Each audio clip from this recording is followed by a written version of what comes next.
Good evening, नमस्कार। आप सबका स्वागत है बियॉन्ड द हेडलाइंस में। मैं हूं दीपक खजूरिया और आप देख रहे हैं हेडलाइंस से हटकर खास खबरें जम्मू कश्मीर में पिछले 24 घंटे में क्या रही, और बात करेंगे उन खबरों की तह तक जाकर। मेरे साथ होंगे मेरे सहयोगी पवन शर्मा। आज की सुर्खियां क्या है, पहले उस पर बात करते हैं।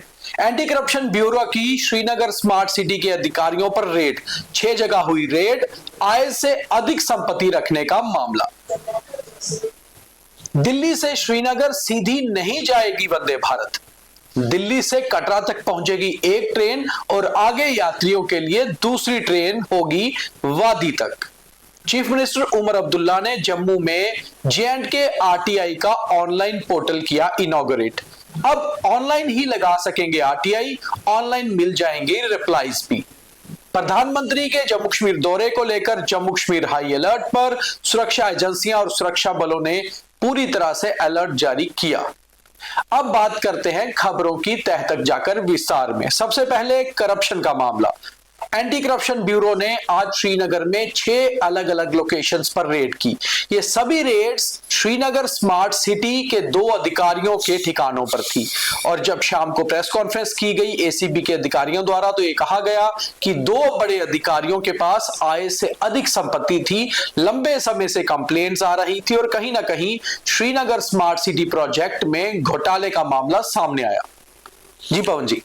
दीपक, देखिए, एक जम्मू स्मार्ट सिटी और कश्मीर स्मार्ट सिटी दोनों पर आरोप लग रहे हैं, पहले भी लगे हैं, अब भी लग रहे हैं, क्योंकि DA का मामला भी है और साथ में जो पैसा वहां पर आया था, फंड्स जो आए थे, वहां पर भी घपला हुआ है। और कुछ अधिकारी जो हैं, इंजीनियर हैं या दूसरे जो लोग हैं, उन्होंने उनके पास इतनी प्रॉपर्टी कहां से आ गई अचानक, उसे लेकर भी कंप्लेंट्स थी। और उसके बाद अल्टीमेटली जो ACB है, उन्होंने ये मामला दर्ज किया है। और मुझे लग रहा है कि कश्मीर स्मार्ट सिटी का जो प्रोजेक्ट था, श्रीनगर स्मार्ट सिटी वाला, वहां पर बहुत पहले से ही कंप्लेंट्स आ रही थी, लेकिन एक्शन उनके ऊपर अभी लिया गया है। मुझे जहां तक याद है कि अक्टूबर नवंबर में 2024 में भी ये मामला तूल पकड़ा था कि कुछ लोगों के पास बहुत ज्यादा पैसा हो गया है जो यहाँ पर अधिकारी हैं, लेकिन उस समय ACB के पास मामला नहीं पहुंचा था। अब ACB के पास मामला आया है तो उन्होंने उसके ऊपर FIR की और रेड वगैरह भी की है। और मुझे लग रहा है कि आने वाले दिनों में जम्मू में भी होगी, क्योंकि यहाँ पर भी कुछ इनपुट्स हैं कि यहाँ पर भी कोई ना कोई फंड्स के अंदर हेराफेरी हुई है। ACB के अधिकारियों ने श्रीनगर में एक प्रेस कॉन्फ्रेंस भी की और साफ किया कि बहुत सारी चीजें हैं जिन पर अभी ACB इन्वेस्टिगेशन कर रहा है। एक प्रेस नोट भी जारी किया जो आप हमारी वेबसाइट पर भी देख सकते हैं पूरे विस्तार में।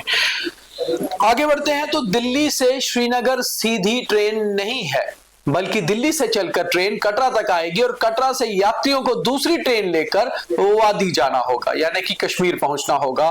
तो इस तरह से कहीं ना कहीं कश्मीर के लोगों के चेहरों पे थोड़ी सी नाराजगी जरूर झलकी होगी कि अगर उनको दिल्ली से कश्मीर आना है तो उनको 2 ट्रेन चेंज करनी है।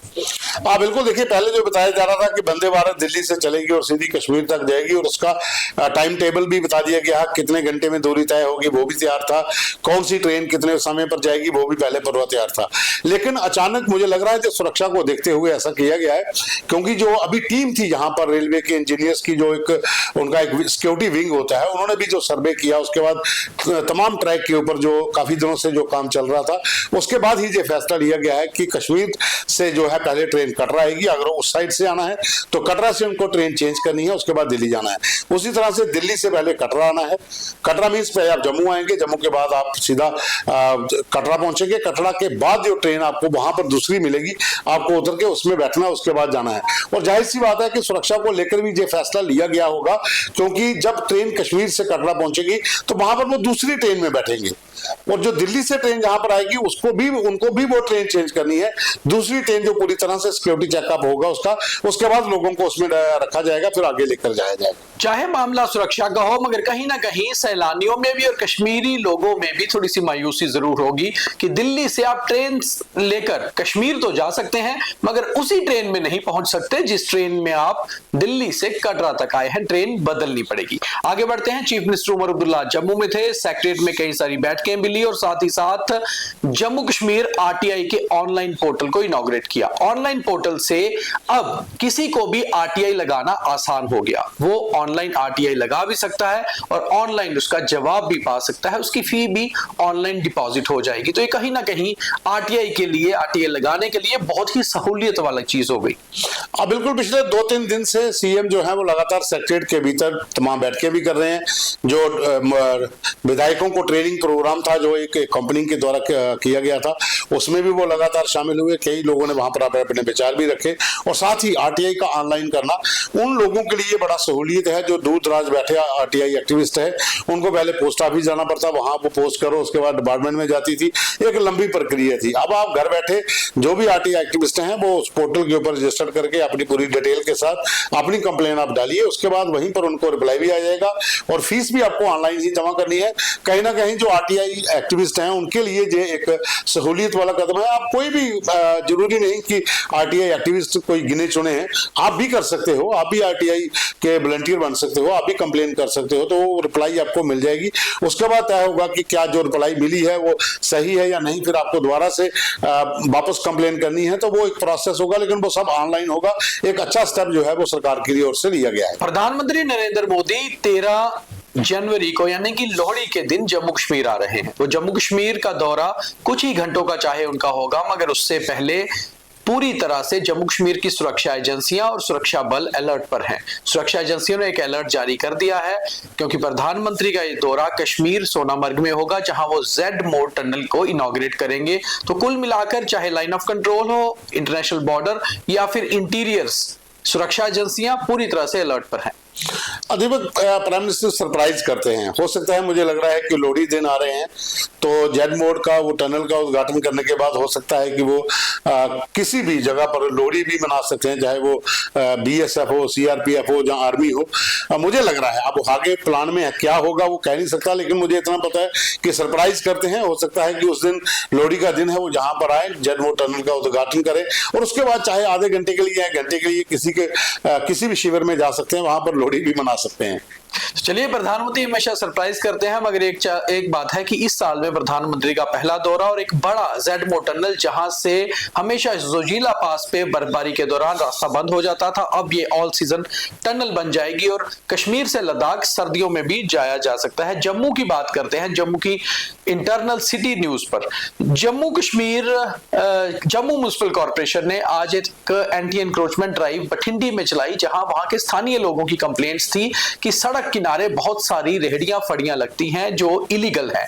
उसके बाद वहां जमकर हंगामा हुआ। जो वहां पर लेबर क्लास के लोग ये रेहड़ियां लगाते थे, उन्होंने कई सारे आरोप लगाए, मगर कहीं ना कहीं पुलिस और एडमिनिस्ट्रेशन का कहना था कि ट्रैफिक जैमिंग में और बाकी चीजों में ये बहुत दिक्कत पेश आती है। दीपक, ये बठिंडी का खाली मामला नहीं है। अगर आप फोर्थ ब्रिज पे जाते हैं तो वहां पर भी बहुत बुरी हालत है। आप गुलशन ग्राउंड के साथ वाला जो एरिया है, आप जब फायर ब्रिगेड स्टेशन की तरफ चलते हैं गांधीनगर में, यहाँ पर भी इसी तरह से है। अप्सरा मार्केट से बाहर निकलो, गोल मार्केट की साइड जाओ तो वहां पर भी ऐसी स्थिति है। सिटी में चले जाओ तो वहां पर भी ऐसा ही है। जीवल चौक से थोड़ा ऊपर जाते हो तो भी ऐसा ही है। जगह जगह के ऊपर वो बेड लगाकर उसके ऊपर जहाँ दीवार के साथ वो कपड़े टांगे होते हैं, वहां पर रेडी फड़ी वाले अपना काम चला रहे हैं। तो ट्रैफिक के लिए बड़ा मुश्किल है, क्योंकि आधा रोड कवर वो कर लेते हैं। जो सामान लेने आता है वो गाड़ी खड़ी करता है तो आधा रोड और चला जाता है। तो फिर वन साइडेड जहां पे है वहां से टू साइडेड गाड़ियां चलती हैं, तो फिर ट्रैफिक जाम हो जाता है। घंटों लोगों को इंतजार करना पड़ता है गाड़ी लेके जब आप घर जाते हो। और शाम को 6 बजे से लेकर 7 बजे तक, 5 से लेकर 7 बजे तक, और दोपहर को भी, और सुबह 8 से लेकर 10 बजे तक बुरा हाल है। कहीं भी चले जाओ तो ट्रैफिक रहती है। और ये स्टेप लेने चाहिए, इन लोगों को एक पर्टिकुलर प्लेस दीजिए, वहां पर जाकर जो सामान बेचे। रोड के बीच में जब आ जाते हैं तो फिर ट्रैफिक जाम हो जाता है, तो बहुत दिक्कत लोगों को आती है। सर्दी के दिनों में जो बर्फबारी होती है उसके बाद से लाइन ऑफ कंट्रोल पर खास तौर पे ज्यादा अलर्ट रहता है। जितना भी लाइन ऑफ कंट्रोल का एरिया है तकरीबन जो है बर्फबारी ग्रस्त है। वहीं आईजी बीएसएफ कश्मीर जोन, उन्होंने एक दौरा किया खास तौर पे लाइन ऑफ कंट्रोल के फॉरवर्ड एरियाज का, फॉरवर्ड पोस्ट का, और वहां जाकर जो बीएसएफ के लोग तैनात होते हैं आर्मी के साथ, उनके साथ बातचीत की और उन्हें अलर्ट रहने को कहा, क्योंकि हमेशा से इन दिनों इन्फिल्ट्रेशन का खतरा भी बना रहता है। हाँ बिल्कुल, इंटरनेशनल बॉर्डर हो चाहे एलओसी का इलाका हो, इन इलाकों में पहले से ही अलर्ट किया गया है और ऊपर से पीएम का विजिट भी है, उसे लेकर ज्यादा सतर्कता बरती जा रही है। और एलओसी पर भी और इंटरनेशनल बॉर्डर पर भी बीएसएफ तैनात है। बीएसएफ इंटरनेशनल बॉर्डर पर तो है ही है, लेकिन एलओसी पर बहुत सी ऐसी पोस्टें हैं जहां पर आर्मी के साथ बीएसएफ को भी डिप्यूट किया गया है। तो वहां पर जाकर जवानों से मिलना, इतनी कड़ाके की सर्दी कश्मीर में है, बर्फबारी है, उसके बीच में जब कोई अधिकारी बड़ा पहुंचता है तो जवानों का भी हौसला बढ़ता है और जवानों को अलर्ट रहने का आदेश भी दिया गया है। और जब अधिकारी वहां पर बड़े स्तर के अधिकारी पहुंचते हैं तो सुरक्षा और ज्यादा कड़ी हो जाती है। तो ये थी आज की कुछ खास हेडलाइंस जिनके पीछे की खबरें हमने आपको बताई। लगातार बने रहिए हमारे साथ, बाकी कार्यक्रम भी देखते रहिए और आपको हमारे कार्यक्रम कैसे लगते हैं हमें जरूर कमेंट करके बताइए, ताकि सुधार की गुंजाइश जीवन में भी रहती है, हर काम में भी, और हम कर भी पाए। बहुत धन्यवाद।